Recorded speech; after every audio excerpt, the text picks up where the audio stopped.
Salut! Salut! La vidéo que vous allez regarder est la plus incroyable qu'on ait pu faire sur notre chaîne avec le précédent gros dos sur Total et le récif de l'Amazone. Gros dos que vous pouvez d'ailleurs voir juste ici. Et il y a tellement de choses à dire sur ces deux gros dos et sur ces 10 jours de tournage qu'on a décidé de faire notre premier live sur la chaîne avec vous pour discuter de tout ça. Rendez-vous donc le lundi 11 juin à 18h30. On a hâte de vous raconter les coulisses de ces deux vidéos et de faire ça avec vous. Voilà, donc soyez là, bonne vidéo! Bonne vidéo! Salut! Bye!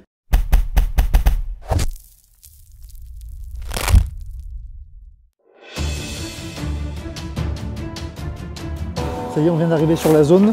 Maintenant, plus de 2 heures de marche avant d'arriver sur le site. En avant. Ok, c'est parti.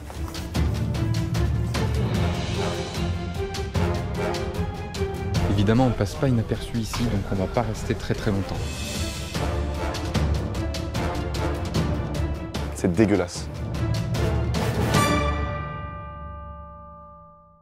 Là, juste derrière nous, c'est le fleuve Maroni. Alors vous n'en avez sûrement jamais entendu parler, mais ce fleuve délimite la frontière entre la Guyane française et le Suriname en pleine jungle amazonienne.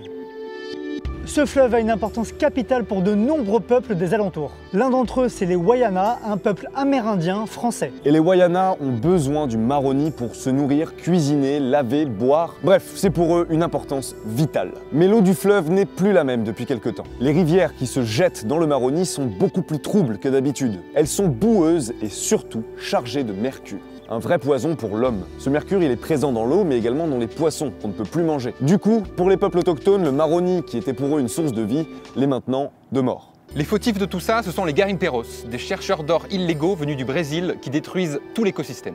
Et on est allé sur leurs traces.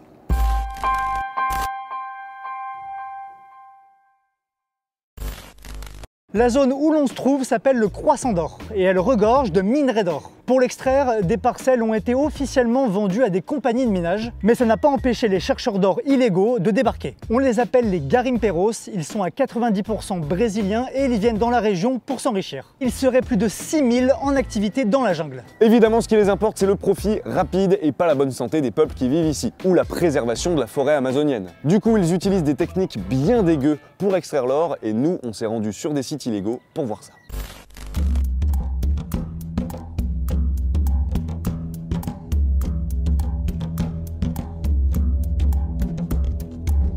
Là, on se trouve sur une opération avec les militaires et les gendarmes. On va se rendre sur un site d'orpaillage illégal, donc là où ils cherchent l'or. C'est un site actif où il y aurait normalement des garimperos. C'est à 2 heures de pirogue plus 2 heures de marche dans la jungle.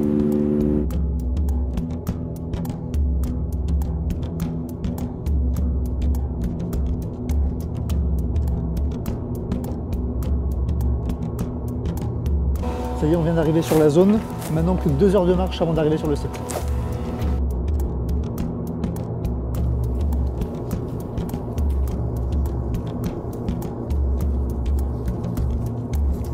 Évidemment, les garimperos, ils sont enfouis dans la jungle pour éviter de se faire prendre.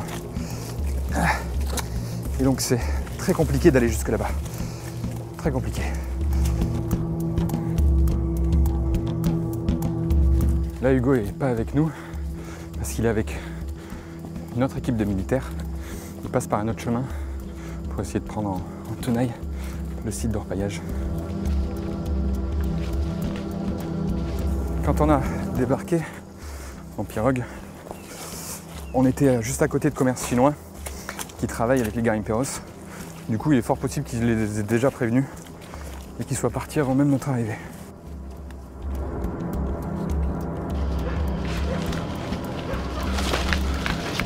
Ouais. Alors ? Donc là en fait ce qui vient de se passer, c'est que quand on est passé dans le sentier, on a entendu du bruit et le militaire avec qui on était pensait que c'était l'autre équipe, du coup il a fait du bruit lui aussi. Et à partir de ce moment-là, on a entendu des traces de pas, des bruits de pas en mode il y avait plein de mecs qui détalaient en courant. Donc on était avec des garimperos en fait, tout simplement, c'était eux. Et là ça craint, ah il y a une dame là-bas.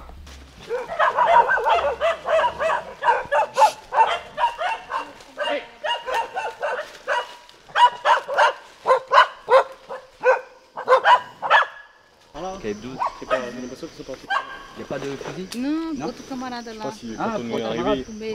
ils sont partis par là? Ouais, je pense.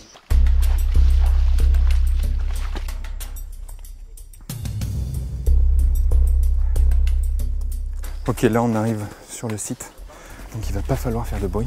Les forces armées vont aller en reconnaissance, parce que comme ils sont armés, les gars Imperos, ça peut être dangereux. On devrait rejoindre l'équipe avec laquelle sont Joe et Ludo. On devrait se retrouver ici. L'autre équipe avec Hugo, il se trouve de l'autre côté du site. Et le but, ça va être de prendre tout en tenaille. Ok, on va déboucher, chef. En avant. Ok, c'est parti.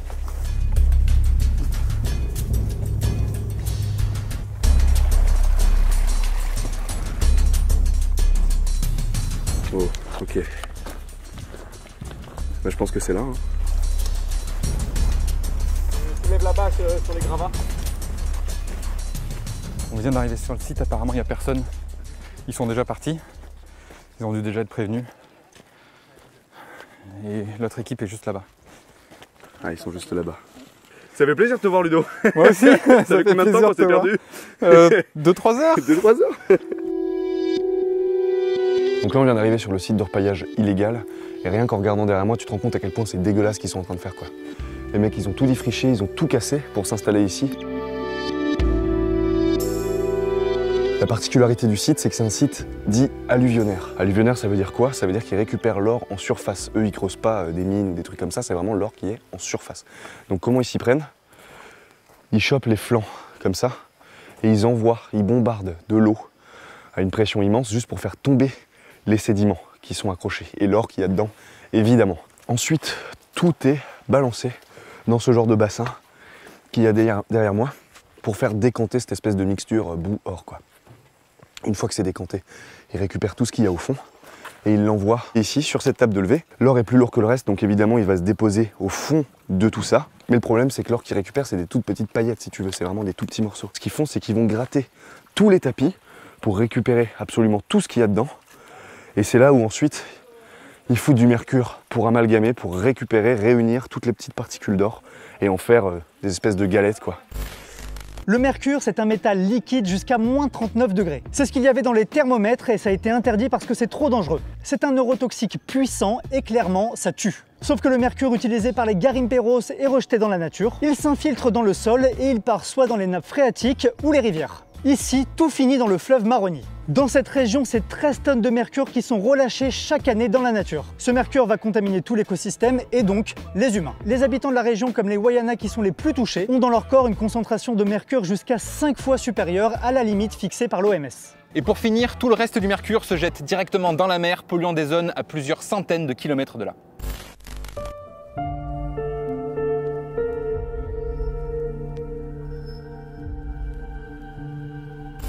Et le problème, c'est que le mercure, il est utilisé dans toutes les techniques illégales d'extraction de l'or, comme par exemple sur les barges d'orpaillage.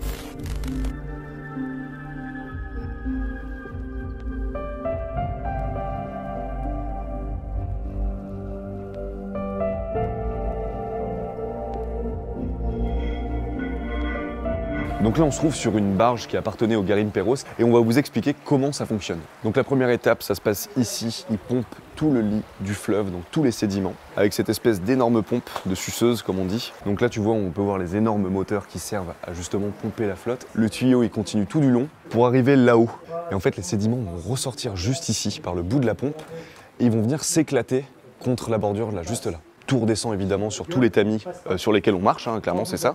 Et après c'est exactement pareil que l'autre technique qu'on vous a montré, comme l'or est plus lourd, il vient se loger dans les tapis. Et une fois que tout l'excédent de sédiments a été renvoyé dans le fleuve, parce que là il redescend, c'est un petit système en escalier qui le refoule dans la flotte, on n'a plus qu'à gratter les tapis, il fout du mercure pour amalgamer l'or, et ensuite on le récupère, quoi. Et sauf que derrière toi, t'as fait une trace de bâtard, t'as recraché tous les sédiments, et là ça devient dégueulasse, ça crée des espèces d'îlots de l'autre côté, et évidemment ça bouleverse tout l'écosystème du fleuve, bien sûr.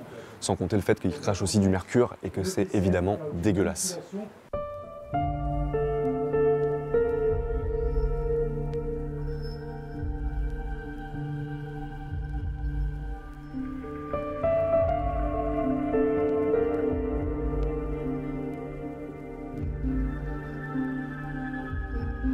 Et d'ailleurs, on a pu en voir une en marche au Suriname et ça fait peur.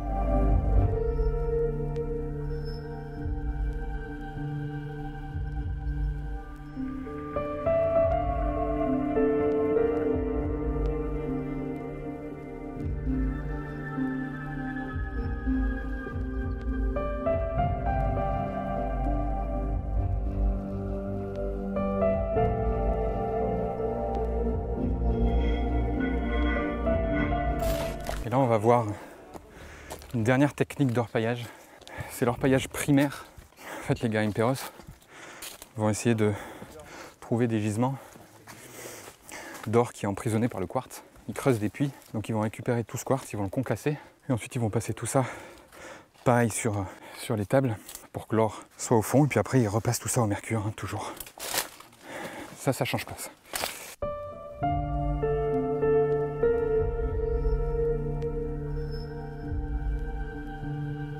Tout ça, c'est une zone d'anciens puits, d'ancien orpaillage primaire.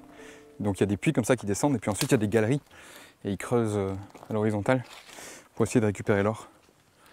Et au bout d'un moment, ça s'éboule, ça s'effondre, et on se retrouve avec tout ça.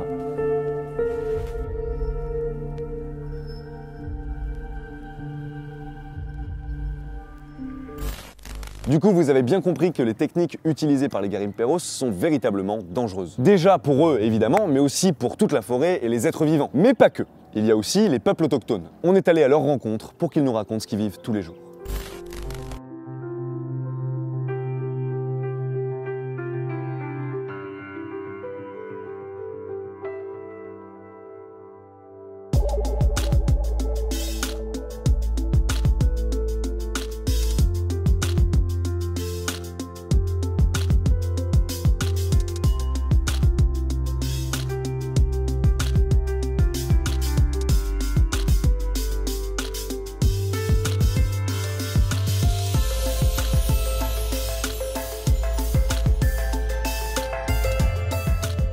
Mélanie, est-ce que tu peux me raconter un peu les problèmes que vous viviez au quotidien ici, avec l'orpaillage illégal? Tout d'abord, les garimperos, c'est des grands destructeurs ils détruisent tout. La forêt, même ils polluent le fleuve. Et aussi, les gros problématiques, c'est qu'ils laissent leurs déchets un peu partout, comme vous le voyez en face de Maripa. C'est pareil sur le Sotampog ou sur le site, il y a des déchets partout. Par exemple, je sais que les poissons, ils sont aussi pleins de... On peut plus tous les manger, c'est ça? Ouais, maintenant, avec la saison de pluie, comme le niveau d'eau a beaucoup monté, du coup, il y a tous les poissons qui sont attirés par les déchetteries. Du coup, tous les poissons, en ce moment, ils sont contaminés, quoi. Et vous avez peur d'aller en forêt? On a peur d'aller en forêt tout seul. Vous avez peur d'aller en forêt tout seul parce qu'ils sont dangereux? Oui. S'ils sont armés, non, c'est ça? Oui, ils sont armés, ils ont quand même des armes de guerre des fois. D'accord. Les garimperos sont donc armés, que ce soit pour protéger leur or ou braquer celui des autres. La guerre entre les garimperos fait rage dans la jungle. Là-bas, il n'y a ni loi ni règles. Les morts sont nombreux, ils en enterrent certains ou les brûlent. Parfois même, ils suspendent les corps à l'entrée des sites pour dissuader les autres garimperos. Et dans certains cas, les garimperos déposent les cadavres ici, à Maripasula, où on se trouve, donc sur le sol français, pour que le pays prenne en charge les funérailles. Oui, parce qu'on pourrait l'oublier, mais tout ça, l'orpaillage illégal, les garimperos, la guerre entre eux, ça se passe ici, en France. Même si on est à l'autre bout du monde, dans la jungle amazonienne, ça reste la France. Avec les mêmes règles et les mêmes lois françaises qui s'y appliquent. Du coup, la France réagit à tout ça et depuis quelques années, une lutte sans fin fait rage ici entre les garimperos et l'opération Harpie. Elle regroupe entre autres les forces armées de Guyane, la gendarmerie et le parc amazonien de Guyane. Ils patrouillent toute l'année pour débusquer les orpailleurs et protéger les peuples, la forêt et les animaux de ce ravage. Et c'était eux qui étaient avec nous sur le site d'orpaillage alluvionnaire et on a pu voir leurs actions.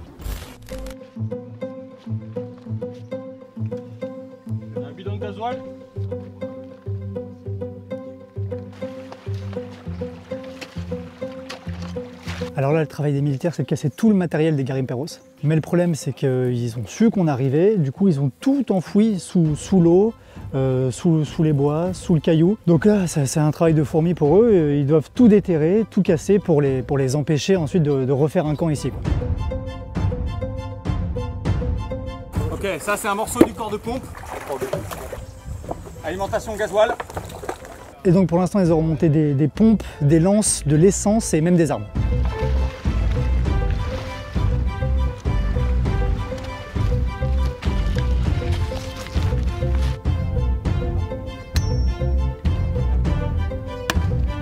Une autre mission de l'opération Harpie, c'est d'empêcher les garimperos de se rendre sur des sites d'orpaillage sauvages.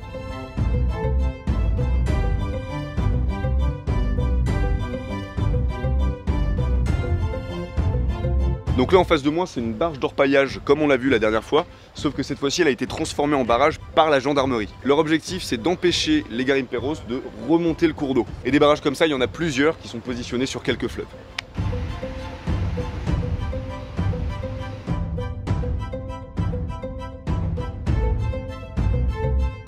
Mais même avec tout ça, l'orpaillage illégal continue d'augmenter. Les garimperos reviennent sur le site après le passage de l'armée ou changent tout simplement de site. Ils arrivent même à contourner les barrages en portant les pirogues sur des kilomètres dans la jungle. Là par exemple, c'est le début d'un chemin de contournement. Et en fait les garimperos ils vont s'en servir pour pouvoir contourner les barrages militaires et accéder au site.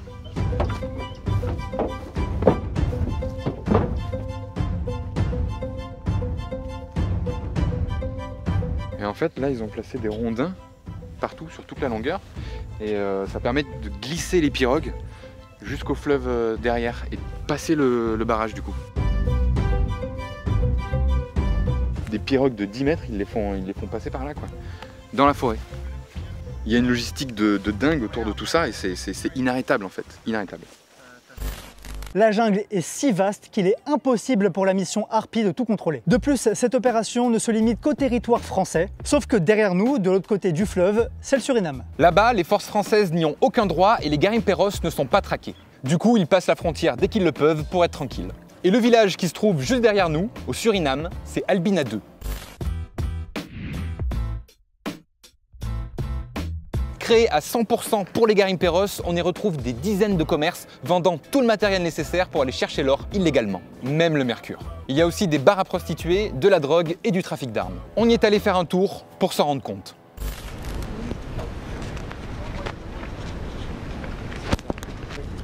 Voilà, on est au Suriname.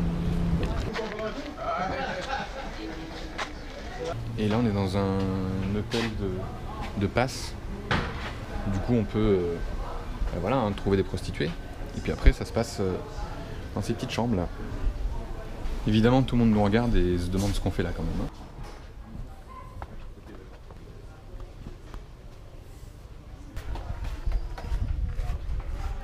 Voilà, là on est dans un commerce à Albina 2 où on peut trouver tout ce qu'il faut pour aller faire de l'orpaillage illégal. Complètement tout. Ici on a les embouts de lance qui servent à projeter sur les flancs de collines pour récupérer les sédiments et l'or. Voilà, on a évidemment les pioches, les machettes. Ça c'est les corps de pompe pour aller pomper l'eau. Voilà. Et ça c'est même les bâtés pour chercher l'or, pour amalgamer avec le mercure. On a les groupes électrogènes ici. Et ça c'est l'essence pour aller dans la jungle. Les moteurs. Il y a tout ce qu'il faut pour aller chercher de l'or illégalement en forêt. On peut même acheter du mercure.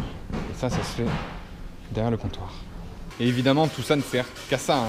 Pourquoi est-ce que autant de commerces vendraient des pompes et des moteurs et des pioches dans cette région, si ce n'est pour les vendre aux garimperos. Ils vendent même des kits où tout est dispo. Juste là, prêt à partir en forêt. On peut trouver tout ce qu'on veut, c'est hallucinant. Et le problème, c'est que ici, au Suriname, vendre tout ça, c'est légal. Sauf qu'on est à 10 mètres de la France. Évidemment, on passe pas inaperçu ici, donc on va pas rester très longtemps. On va rentrer de l'autre côté. Voilà, et ici c'est pour vendre l'or directement récolté dans la journée, quoi. De toute façon, ici, tout se paye soit en billets de banque, soit en or, directement. Tout peut s'acheter en grammes d'or. Et il faut savoir que l'or se vend très cher, 31 € le gramme. Et sur les sites d'orpaillage, la production est très volumineuse. Il y a 6 personnes qui travaillent sur cette exploitation et le chantier, lui, il tourne 24 heures sur 24. Ça s'arrête jamais, c'est un vrai fléau. Et avec une cadence comme ça, ils arrivent à sortir jusqu'à 1 kg d'or par semaine. C'est énorme. Soit 31 000 € par semaine. Et la production de l'orpaillage illégal dans sa totalité est estimée à plus de 10 tonnes par an, 350 millions d'euros. À titre de comparaison, l'orpaillage légal, lui, ne produit qu'entre 2 et 3 tonnes par an. Et d'ailleurs, l'orpaillage légal, lui aussi, pose beaucoup de problèmes. Parce que ce soit légal ou illégal, il n'y a aujourd'hui pas d'orpaillage propre. L'une des dernières polémiques ici, c'est le projet Montagne d'Or. Deux multinationales, l'une canadienne et l'autre russe, se sont groupées pour créer l'une des plus grandes mines du continent. Le projet, c'est de creuser une fosse équivalente à 32 stades de France. Ce site se trouve entre deux réserves biologiques au cœur d'une forêt primaire qu'ils vont complètement raser. Sur 12 ans d'exploitation, Montagne d'Or compte utiliser 60 000 tonnes d'explosifs, 195 millions de litres de fioul et 46 000 tonnes de cyanure. Oui, vous avez bien entendu, du cyanure, le fameux poison. C'est utilisé en remplacement du mercure. On ne sait pas si c'est mieux. Ce cyanure, il doit obligatoirement être utilisé en circuit fermé, il ne doit jamais rentrer en contact avec la nature. Pour ça, ils vont créer un bassin de 58 millions de tonnes d'eau cyanurée,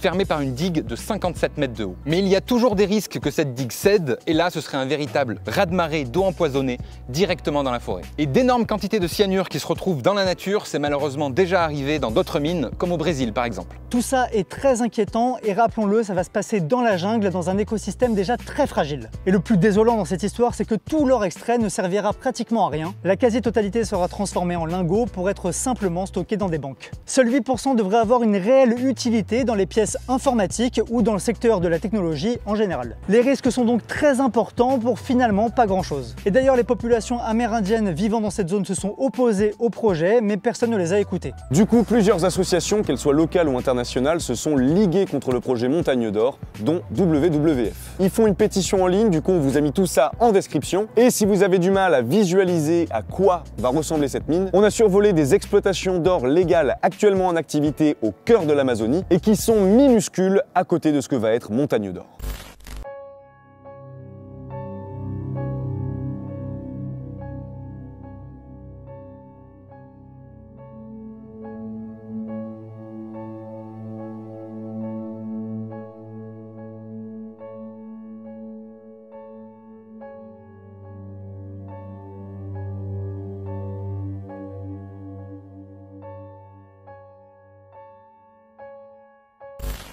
Au final, l'or de la Guyane, qu'il soit extrait légalement ou illégalement, pose beaucoup de problèmes. Cet or que renferme cette région pourrait être vu comme une chance incroyable, mais c'est surtout une malédiction pour la forêt amazonienne, la faune et les habitants. Comme toujours, notre but n'est pas de blâmer qui que ce soit. Au fond, les garimpeiros essaient surtout de gagner un peu d'argent et de survivre. La Guyane, elle, vend des concessions pour rapporter de l'argent au département. Et les compagnies minières légales cherchent à faire leur blé. Bref, tout le monde essaye de s'en sortir et de tirer profit de cette ressource. Mais ceux qui en pâtissent le plus, ce ne sont pas eux. Ce sont les gens laissés pour compte, la forêt et tous les êtres vivants. Alors, est-ce qu'il y a des solutions à tout ça? Pour l'orpaillage légal, oui, il suffit tout simplement de le réguler. Pour l'illégal, en revanche, il n'y a aucune solution à l'heure actuelle. Mais il existe quelques pistes de réflexion. Déjà, un accord entre le Suriname, le Brésil et la France pour lutter ensemble contre les garimpeiros. Une autre solution serait peut-être de légaliser certains garimpeiros, seulement s'ils respectent des obligations de technique d'orpaillage. Ou encore développer le tourisme dans cette région, ce qui forcerait les garimpeiros à partir. Mais l'idéal, ce serait quand même que toute cette zone,